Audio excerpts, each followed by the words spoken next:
Hello दोस्तों, आप सभी कैसे हैं। आई होप आप सभी स्वस्थ होंगे, सुरक्षित होंगे और होना भी चाहिए। दोस्तों, आज हम बात करते हैं कि नॉर्मल डिलीवरी और सिजेरियन डिलीवरी दोनों में से कौन सी ज़्यादा सही होती है या कौन सी अच्छी होती है।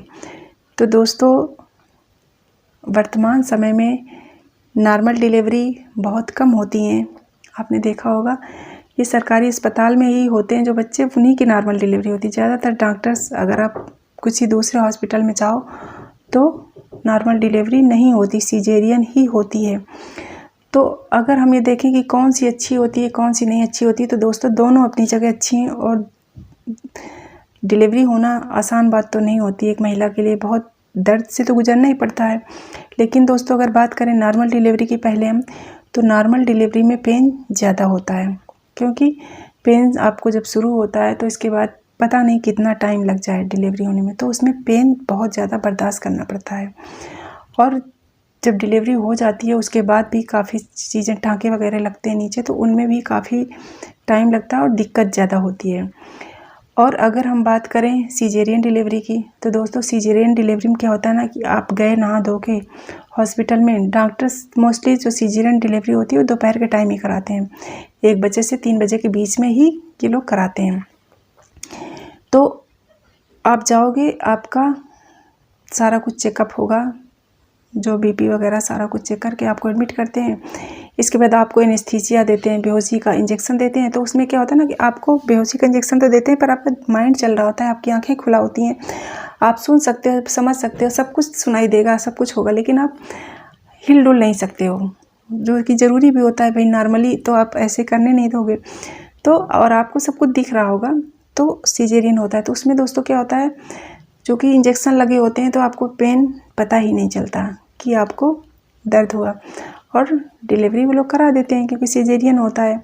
और इसके बाद डिलीवरी के बाद, चूँकि इसमें जो टाँके लगते हैं तो आपके पेट में ही भी लगते हैं, तो चूँकि पेट के टाँके होते हैं तो आपको थोड़ी दिक्कत तो होती है पहले दिन, पहले दूसरे दिन थोड़ा उठने वगैरह में। जब पहली बार आप उठोगे तब आपको थोड़ी दिक्कत होगी चलने में, बस। बाकी इसके बाद अब जब 1-2 बार आप उठ लेते हो तो आपको प्रैक्टिस हो जाती है, आपको पता चल जाता है कि कैसे उठें तो हमें दर्द नहीं होगा। तो आपको इसमें नॉर्मल डिलीवरी की अपेक्षा दर्द कम होता है। और चूँकि टाँके पेट में होते हैं तो आप उनका आराम से ट्रीटमेंट कर सकते हो, दवा वगैरह दे देते हैं, लगाते रहो, तो आपको दर्द देखा जाए तो सिजेरियन डिलीवरी में कम होता है वर्तमान समय में। और ऐसी टेक्नोलॉजी आ गई है आजकल की, सब मतलब आसान हो गया चीज़ें। अब उतना बड़ा अगर किसी को नॉर्मल होता है तो आजकल ज़्यादा वो माना जाता है कि अच्छा नॉर्मल डिलीवरी हो गई, लेकिन सिजेरियन आजकल आम बात हो गई है, तो इतना वो नहीं रह गया। पर दोस्तों, अगर कहा जाए कि कौन सी अच्छी होती है, कौन सी ख़राब होती है, तो दोस्तों दोनों ही अच्छी होती हैं अपनी जगह, कोई ख़राब नहीं होती। बट जिसको नॉर्मल हो जाए तो अच्छी बात है, अगर नहीं होती तो फिर सिजेरियन तो होता ही होता है। बट नॉर्मल डिलीवरी में मुझे लगता है कि पेन ज़्यादा बर्दाश्त करना पड़ता है महिला को, और सिजेरियन डिलीवरी में पेन थोड़ा कम होता है उसकी अपेक्षा। अब बाकी दोस्तों, बच्चा का जन्म होना तो दोनों में ही कष्ट होता है। आपको कुछ दिन, 10-15 दिन तो ज़्यादा दिक्कत होती ही होती है, उठने बैठने चलने में, हर चीज़ में दिक्कत होती है, थोड़ा सा मैनेज तो करना ही पड़ता है। तो दोस्तों, अपनी अपनी जगह दोनों सही है। जिसकी नॉर्मल हो जाती है बहुत अच्छी बात है, अगर जिसकी नहीं होती तो सिजेरियन भी होती है, तो आपको घबराने की ज़रूरत नहीं है। आजकल बहुत सी टेक्नोलॉजी आ गई, चीज़ें आसान हो गई हैं, इतना ऐसा कुछ नहीं रह गया, वो भी ठीक ही होता है। और आजकल सब जो चीज़ें पहले मिथ हुआ करती थी सिजेरियन को लेके, वो सब अब दूर हो गए हैं, सब कुछ नहीं रहा।